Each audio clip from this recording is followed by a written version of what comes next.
മൽകാപൂർ എന്നു പേരുള്ള ഒരു മനോഹരമായ ഗ്രാമമുണ്ടായിരുന്നു. അവിടുത്തെ ജനങ്ങൾ വളരെ നല്ലവരും അധ്വാനികളുമാണ്. എന്തു പറയുമെന്നാൽ ഗ്രാമത്തിലെ ജനങ്ങളൊക്കെ വളരെ സാധാരണക്കാർ. അവരെ ആരെങ്കിലും പറ്റിച്ചുകൊണ്ടേയിരിക്കും. അത് ഇടയ്ക്കിടയ്ക്ക് നടക്കും. നീയാണ് എന്റെ കാശ് എടുത്തിട്ടുണ്ടാവുക, എനിക്ക് നന്നായിട്ട് അറിയാം. ഞാനൊന്നും നിന്റെ കാശ് എടുത്തിട്ടില്ല. നീ ചുമ്മാ വെറുതെ എന്നെ കുറ്റം പറയാ. അതുമാത്രമല്ലാതെ നിന്റെ അടുത്ത് ഒരു 10 പൈസ ഉണ്ടാവില്ല. അങ്ങനെ നിൽക്കുമ്പോൾ ആരാ നിന്റെ അടുത്ത് കക്കാൻ പോവുക? മൽകാപൂർ ഗ്രാമത്തിലേക്ക് ചില വ്യാപാരികൾ വന്നു. പണത്തിനെ കുറിച്ച് എന്തോ തർക്കം നടത്തിക്കൊണ്ടിരുന്നു. പിന്നെ ഇക്കാര്യം ഗ്രാമത്തലവനും അറിഞ്ഞു. തുളസിറാം, രാവിലെ തന്നെ എന്നെ കാണാൻ വേണ്ടി നീ വന്നിട്ടുണ്ടല്ലോ. മുതലാളി, എന്നെ ഒന്ന് സഹായിക്കൂ. ഇവൻ എന്റെ പണം മോഷ്ടിച്ചിട്ടുണ്ട്. ഇവന് കുറെ ഭക്ഷണം കഴിക്കുന്നത് ഒരു ശീലമായി പോയിട്ടുണ്ട്. ദിവസം മുഴുവൻ എന്തെങ്കിലും കഴിച്ചുകൊണ്ടിരിക്കും. എപ്പം നോക്കിയാൽ ഇത് തന്നെ ചെയ്യുന്നത്. ഇവന്റെ അടുത്ത് എപ്പോ കാശ് തീർന്നു പോകുന്നുണ്ടോ ഇവൻ ആരുടെടുത്തെങ്കിലും കാശ് മോഷ്ടിക്കുന്നുണ്ട്, ഇല്ലെങ്കിൽ ആരുടെടുത്തും കടം വാങ്ങുന്നുണ്ട്. ഞാൻ ആരുടെടുത്ത് മോഷ്ടിച്ചൊന്നുമില്ല. ഞാനൊരു കള്ളനുമല്ല. എന്താ പറഞ്ഞ? നമ്മുടെ ഗ്രാമത്തില് മോഷണോ? ഇത് വളരെ മോശമായി പോയല്ലോ. ഇതിനു മുമ്പ് നമ്മുടെ ഗ്രാമത്തിൽ ഇതുപോലെ സംഭവിച്ചിട്ടേയില്ല. എന്നെ വിശ്വസിക്കൂ, ഞാൻ കള്ളനേ അല്ല. ഒരുപക്ഷെ നിങ്ങൾക്ക് ആവശ്യമാണെങ്കിൽ നിങ്ങൾ എന്നെ തപ്പി നോക്കാം. ഇതിൽ സത്യാവസ്ഥ എന്താണെന്ന് വെച്ചാൽ ഇത് കട്ടത് തുളസിറാം തന്നെയാണ്, ഞാനല്ല. വാ വാ വാ വാ വാ മോഷ്ടിച്ച് നീ എന്നെ പറയുകയാണോ? കട്ടിട്ടോ അല്ലാണ്ട് നീ കള്ളം പറയാണോ? ഇവിടെ നോക്കു മുതലാളി, ഇവനാണ് കട്ടത്. എന്റെ കാശാണെങ്കിൽ കാണാനും പോയി. ഇവിടെ നോക്കു മുതലാളി, ഒരു പക്ഷെ ഞാൻ തന്നെ കട്ടിട്ടുണ്ടെങ്കിൽ തുളസിറാമിന്റെ അടുത്ത് പറഞ്ഞിട്ട് അത് നിർവഹിക്കാൻ പറയൂ. ഇല്ലെങ്കിൽ എന്റെ അടുത്ത് മാപ്പ് ചോദിക്കണം. നിന്നെ കൊണ്ട് അത് നിർവഹിക്കാൻ പറ്റുമോ? നിന്റെ അടുത്ത് എന്തെങ്കിലും ആധാരം വലുതുണ്ടോ? ഇവിടെ നോക്കു മുതലാളി, എന്റെ അടുത്ത് കാശ് കാണാതായപ്പോൾ ഇവനായിരുന്നു എന്റെ അടുത്ത് നിന്നത്. ഇപ്പൊ നീ പറയോ, നിന്റെ അടുത്ത് എന്താ ആധാരം ഉള്ളത്? അതായത് തുളസിറാം തന്നെയാണ് കട്ടതെന്ന് നീ പറയുന്നത്? എന്റെ അടുത്തും ആധാരമൊന്നും ഇല്ല മുതലാളി. എന്റെ കാശും കാണാതായപ്പോൾ എന്റെ അടുത്ത് തുളസിറാമായിരുന്നു നിന്നത്. നിങ്ങളുടെ 2 പേരെടുത്തും നിങ്ങളടുത്ത് ഒരു ആധാരവും ഇല്ല, ശരിയല്ലേ? എന്റെ നേരം പോക്കാനാണ് നിങ്ങൾ 2 പേരും വന്നിരിക്കുന്നത്. ഇവിടുന്ന് 2ഉം പോയിക്കോളണം. തുളസിറാം ആ ആളിന്റെ തലവന്റെ വീട്ടിൽ നിന്നും പുറത്തേക്ക് വന്നു. എന്നിട്ട് അദ്ദേഹത്തെ നോക്കിയിട്ട് എന്തു പറഞ്ഞെന്നാൽ, എനിക്ക് അപ്പൊ തന്നെ അറിയാം മുതലാളിക്ക് ഈ കാര്യത്തിൽ ഒന്നും ചെയ്യാൻ പറ്റില്ല എന്ന്. നമ്മുടെ ഗ്രാമത്തിൽ സഹായിക്കണമെങ്കിലേ എനിക്കുള്ളത് ആ വയസ്സായ അമ്മ മാത്രം സഹായിക്കുക എന്നെ. ശരി, വാ എന്റെ കൂടെ. ഞാൻ വലിയ വലിയ കള്ളം പറയുന്ന ആൾക്കാരൊക്കെ കണ്ടിട്ടുണ്ട് തുളസിറാം, പക്ഷെ നിന്നെ പോലെ കള്ളം പറയുന്ന ആളെ ഞാൻ കണ്ടിട്ടേ ഇല്ല. ഒരു ഭാഗത്ത് നീ എന്റെ കാശ് മോഷ്ടിച്ചു, പക്ഷെ ഇന്നൊരു ഭാഗത്ത് നീ എന്നെ പറയാണോ? തുളസിറാം അദ്ദേഹത്തെ ഗ്രാമത്തിലുണ്ടായിരുന്ന ഒരു സമാധാനമായ സ്ഥലത്ത് ഒരു വീട്ടിലേക്ക് കൊണ്ടുവന്നു. അവിടെ ഒരു വണ്ണിച്ച വയസ്സായ അമ്മ ഉണ്ടായിരുന്നു. എന്റെ ദൈവമേ, ഇവര് വയസ്സായവരാണോ അല്ലെങ്കിൽ ബുൾഡോസറാണോ? നിന്റെ വായൊന്ന് അടച്ചു വെക്കുന്നുണ്ടോ നീ? നിന്റെ മുഖം കണ്ടാൽ തന്നെ അറിയാം നീ ഒരു കള്ളനാണെന്ന്. നിങ്ങൾ പറഞ്ഞത് വളരെ ശരിയാണ്. ഇവനാണ് എന്റെ കാശ് മോഷ്ടിച്ചത്. അതുകൊണ്ടാണ് ഞാൻ ഇവനെ നിങ്ങളെടുത്ത് കൊണ്ടുവന്നത്. എടാ, എവിടെ നോക്കടാ, നീ വീണ്ടും തുടങ്ങിയോ? എത്ര പ്രാവശ്യം പറയാ ഞാൻ നിന്റെ കാശ് മോഷ്ടിച്ചേ ഇല്ല. പക്ഷേ നീയല്ലേ എന്റെ കാശ് മോഷ്ടിച്ചത്.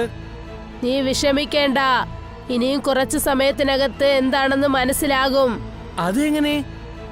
എന്റെ കാഴ്ചയിൽ നിന്ന് യാതൊരു കള്ളനും രക്ഷപ്പെടാനാവില്ല. നിങ്ങൾ 2 പേരും എന്റെ കുടിലിൽ നിന്നും പുറത്തേക്ക് വരൂ.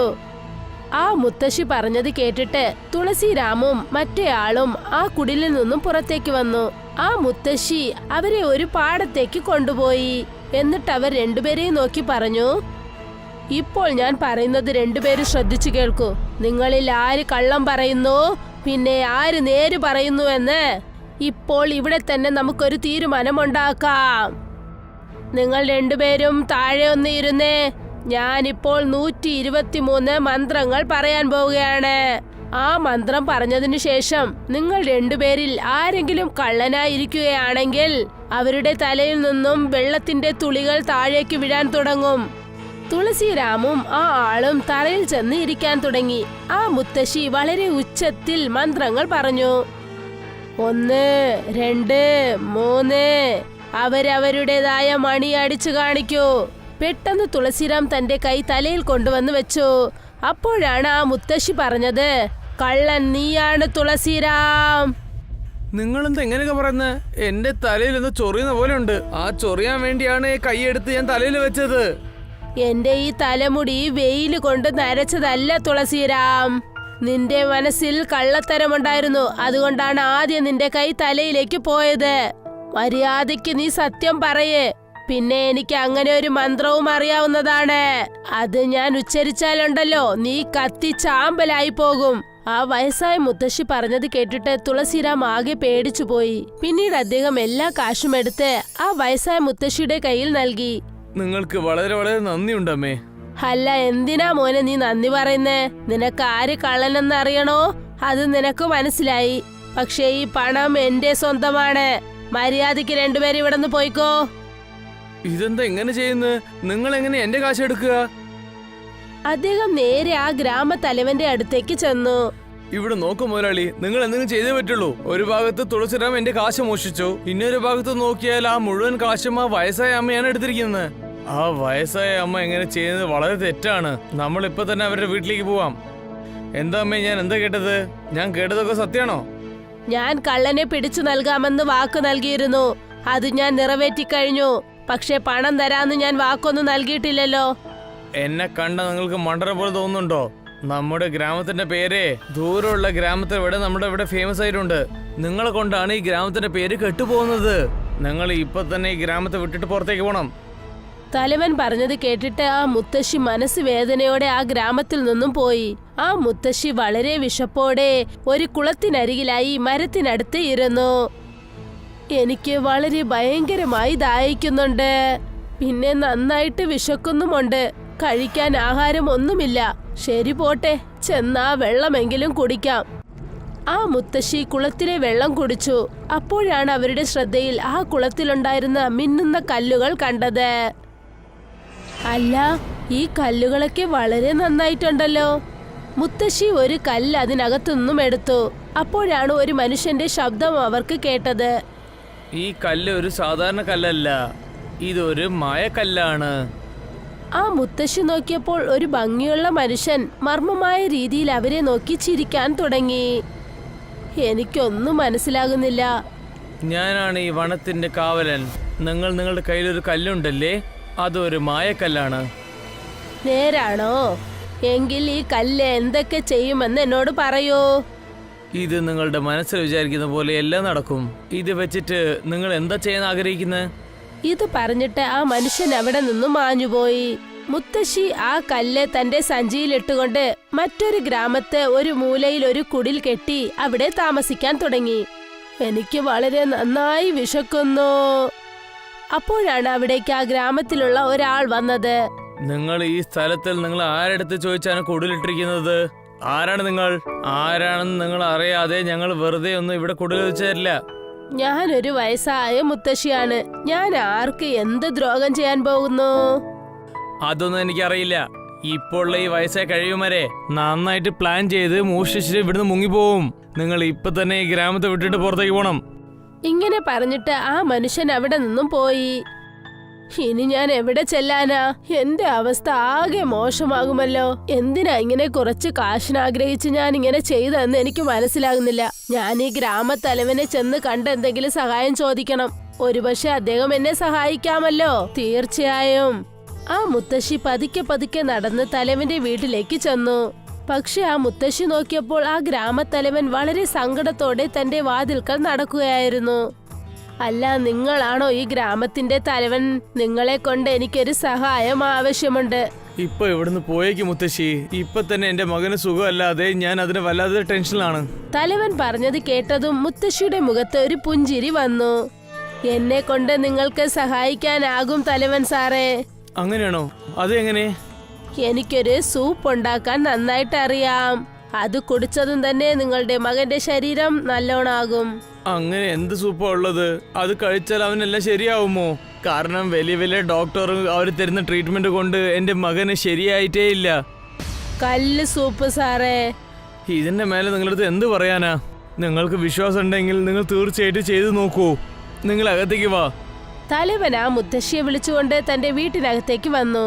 മുത്തശ്ശി ഒരു കടായിൽ ഒരുപാട് വെള്ളം ഒഴിച്ചു. എന്നിട്ട് ആ വെള്ളത്തിലേക്ക് ആ മാന്ത്രിക കല്ല് ഇട്ടു. കുറച്ചു സമയത്തിനകം ആ വെള്ളം തിളയ്ക്കാൻ തുടങ്ങി. ഈ വെള്ളത്തിൽ നിന്ന് വളരെ നല്ലൊരു മണം വരുന്നുണ്ടല്ലോ. കുറച്ചു സമയത്തിനകം സൂപ്പ് റെഡിയായി. തലവൻ ആ സൂപ്പ് തന്റെ മകന് നൽകിയതും തന്നെ തന്റെ മകന്റെ അസുഖമെല്ലാം മാറി. നിങ്ങൾ ചെയ്തത് വളരെ അത്ഭുതം തന്നെയാണ്. നിങ്ങൾക്ക് ഞാൻ എന്ത് സഹായമാണ് ചെയ്യണമെന്ന് പറയൂ. ആ മുത്തശ്ശി വളരെ ബുദ്ധിശാലിയാണ്. ആ കല്ലിന്റെ അതിശയം അവർക്ക് മനസ്സിലായി തുടങ്ങി.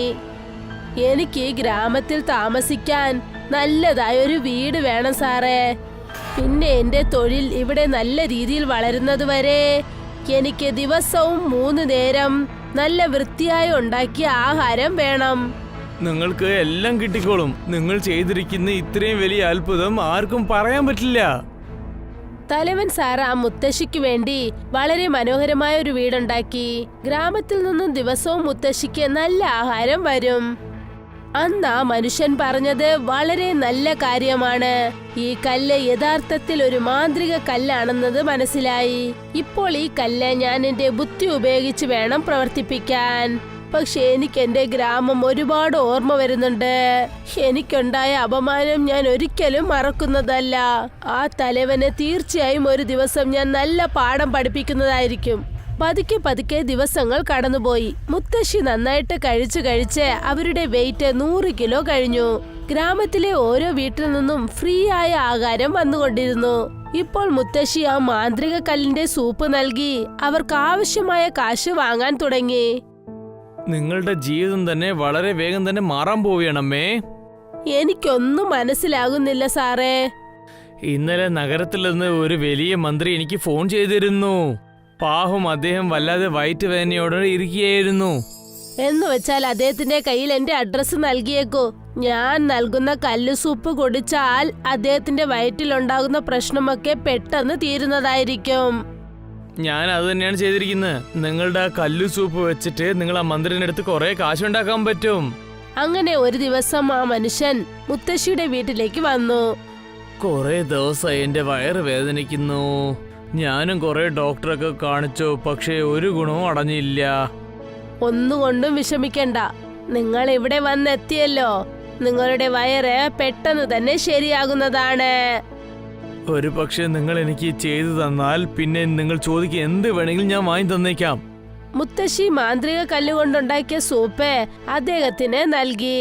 ആ സൂപ്പ് കഴിച്ച് മന്ത്രി വളരെ സന്തോഷവാനായി തോന്നി. എന്നിട്ട് അദ്ദേഹം സന്തോഷത്തോടെ പറഞ്ഞു, ഇത് വലിയ അത്ഭുതം തന്നെയാണല്ലോ. അമേരിക്കയിലുള്ള വലിയ വലിയ ഡോക്ടർ പോലും ചെയ്യാൻ പറ്റാത്തത് നമ്മുടെ നാട്ടിലുള്ള ഒരു വയസ്സായ അമ്മ ചെയ്യാൻ പറ്റിയല്ലോ. പറയൂ അമ്മേ, നിങ്ങൾക്ക് അങ്ങനെ എന്താണ് വേണ്ടത്? എനിക്ക് എന്റെ ഗ്രാമത്തിൽ ഒരു വലിയ മാളിക വേണം. പിന്നെ അതിനോടൊപ്പം ചേർന്ന് തലവന്റെ പദവി എനിക്ക് തന്നെ വേണം. ആ ശരി. അടുത്ത ദിവസം മുത്തശ്ശി പോലീസിനോടൊപ്പം മൽകാപൂരിലേക്ക് ചെന്നു. മൽകാപൂരിന്റെ തലവൻ മുത്തശ്ശിയെ കണ്ടിട്ട് പറഞ്ഞു, എന്തെങ്കിലും ഒരു ദിവസം നിങ്ങൾ പെടുന്ന എനിക്ക് നന്നായിട്ട് അറിയാം. അപ്പോഴാണ് മന്ത്രി തലവനോട് പറഞ്ഞത്, ഇന്ന് തൊട്ട് ഈ മൽക്കാപൂരിന്റെ മുതലാളി ഈ അമ്മുമ്മ തന്നെയായിരിക്കും. ഇതാണ് എന്റെ ഓർഡർ. പിന്നെ നിങ്ങൾ ഇപ്പൊ തന്നെ ഈ ഗ്രാമം വിട്ട് പോയേക്കണം. ചേട്ടാ, നിങ്ങൾ എന്താ ഇങ്ങനെയൊക്കെ പറയുന്നത്? ഞാനിപ്പോ അങ്ങനെ എന്താ ചെയ്ത്? ഞാൻ എന്തിനാ ഗ്രാമം വിട്ട് പോകേണ്ടത്? ഇവിടെ പോലീസ് വന്നിട്ടുണ്ടല്ലോ. അവരൊക്കെ വന്നത് നിങ്ങൾക്ക് വേണ്ടിയാണ്. ഒന്നെങ്കിൽ നിങ്ങൾ ഗ്രാമം വിട്ടു പോകൂ, ഇല്ലെങ്കിൽ നിങ്ങൾ ആ പോലീസിനും കൂടെ ചേർന്ന് പോകൂ.